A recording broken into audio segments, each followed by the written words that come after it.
Well, thank you, whoever that one was. Thank you very much.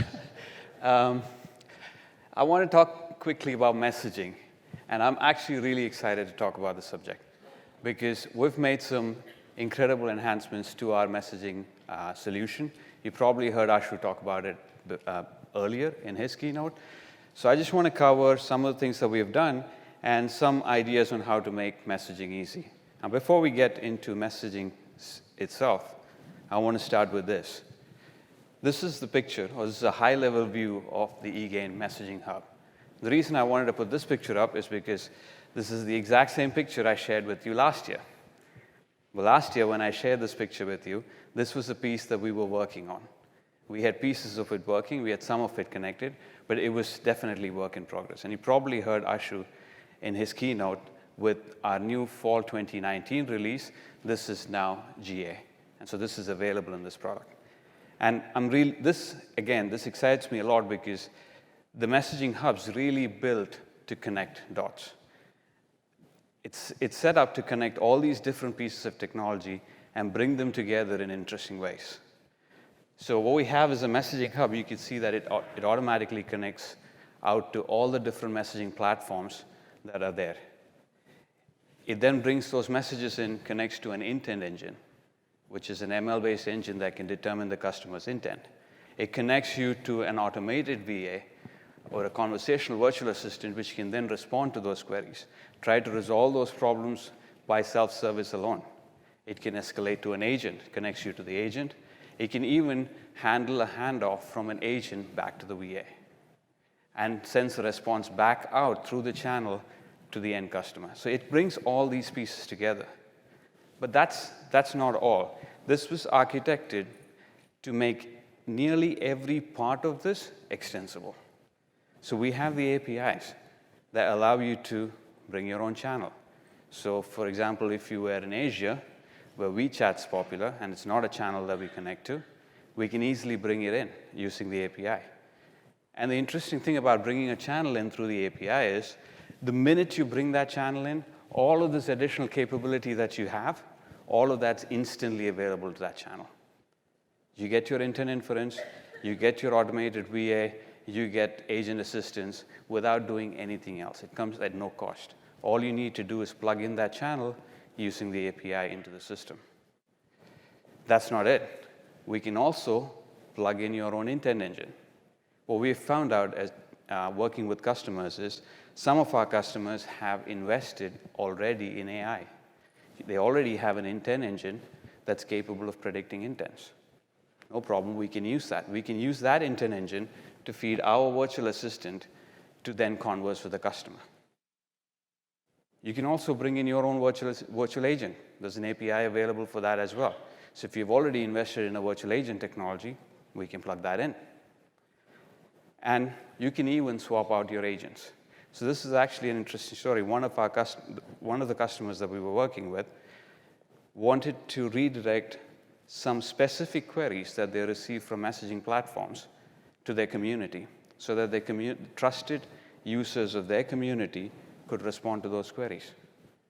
We could do that because we have an API that allows us to redirect those queries out, and when we get the responses, we can send the responses back through the platform to the messaging hub. So this is truly architected to connect the dots. And I don't know, I'm hoping most of you had a chance to see this in action in the demo floors. We're actually showing it across CX and AX stations. If you haven't had a chance, I would encourage you to go and check it out. The CX station probably has the better display of it because you get to see the customer side experience of this thing. So now my top 3 things to make messaging easy. Number 1, start with an AI. AI for messaging is super, super critical.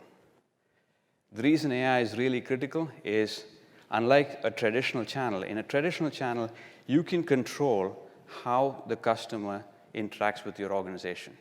You can ask the customer to fill out a pre-chat form. You can ask the customer to take a certain number of steps before they connect with your agent. You can ask the customer to authenticate before they connect to an agent. But with messaging, when your customer is connecting to you over SMS, and you publish the number out, you have no control from that point forward. They send a message, it's going to hit your contact center. So you need something to do that initial analysis of what the customer is contacting you about, so that you can then either try to self-serve the customer, or you can try to route them to the right agent that can actually respond to their query. So that makes AI super critical in a messaging application. So one of the numbers that I want to share with you is from one of our customers who has has our conversational VA fronting their chat system.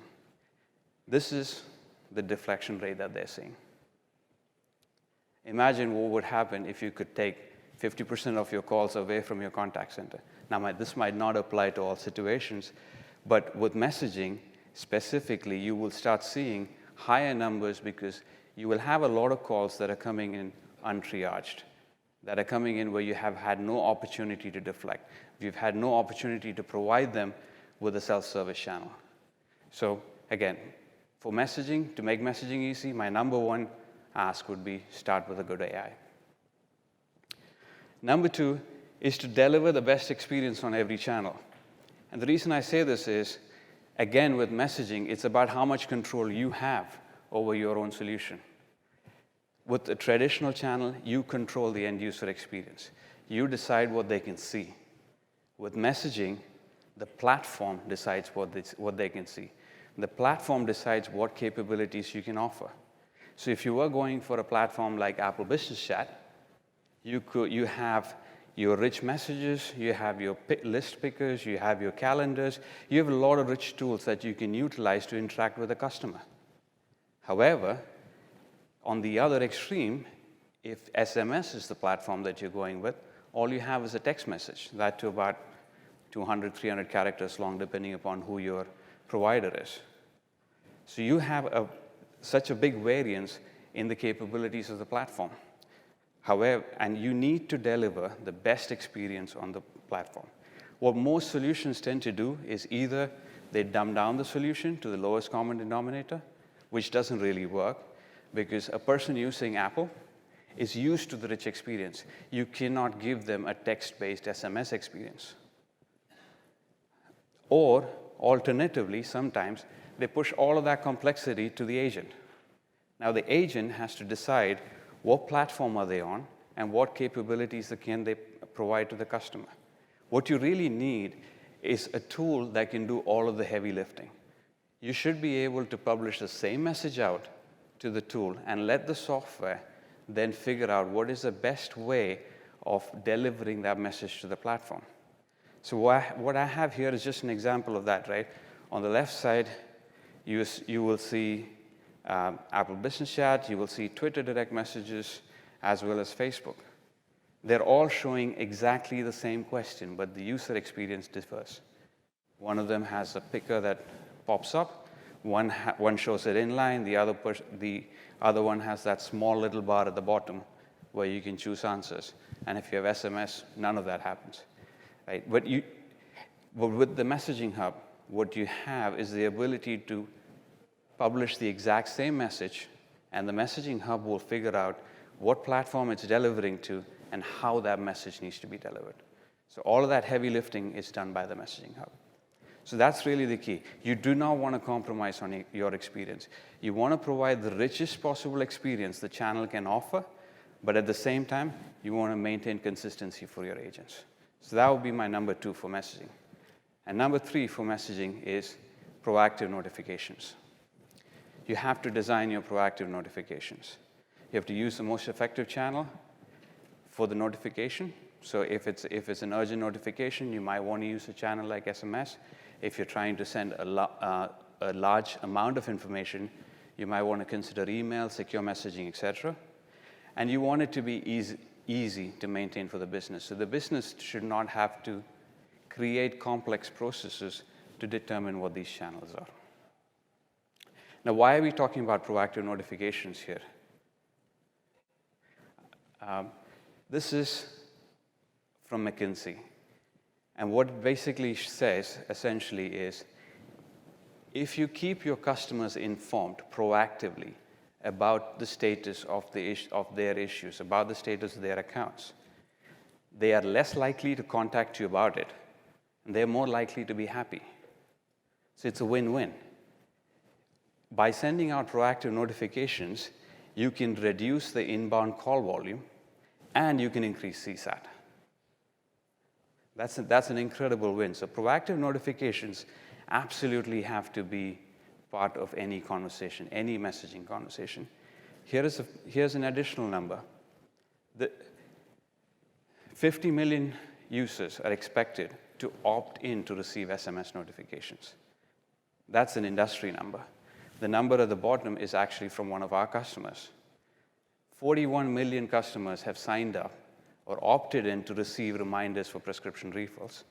People love proactive notifications, so no messaging conversation is complete without proactive notifications. So those are my top 3. Start with an AI, best experience on every channel, and proactive notifications. Now, I want to leave you guys with a few things to think about when it comes to messaging. Planning your workforce.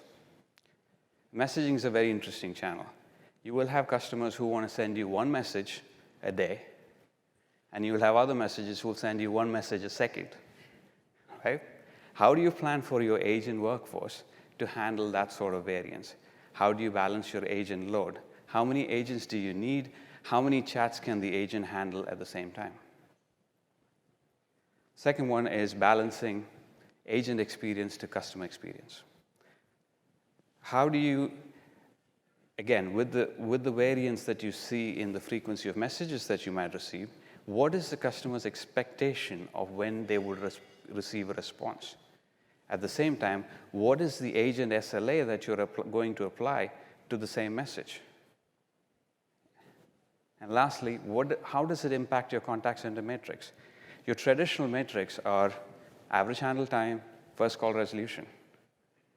How do you calculate average handle time on an activity that could span days? How do you calculate first call resolution if you're conversing with a customer over a period of time and your resolution comes in at some point? Or do these metrics even matter? Is it that the only metric that matters is response time to the agents? Again, we have some thoughts about this, so I'd encourage you to come find us, talk to us. We're available in the demo floor till 6:30 or whenever they close this place. Thank you very much, guys.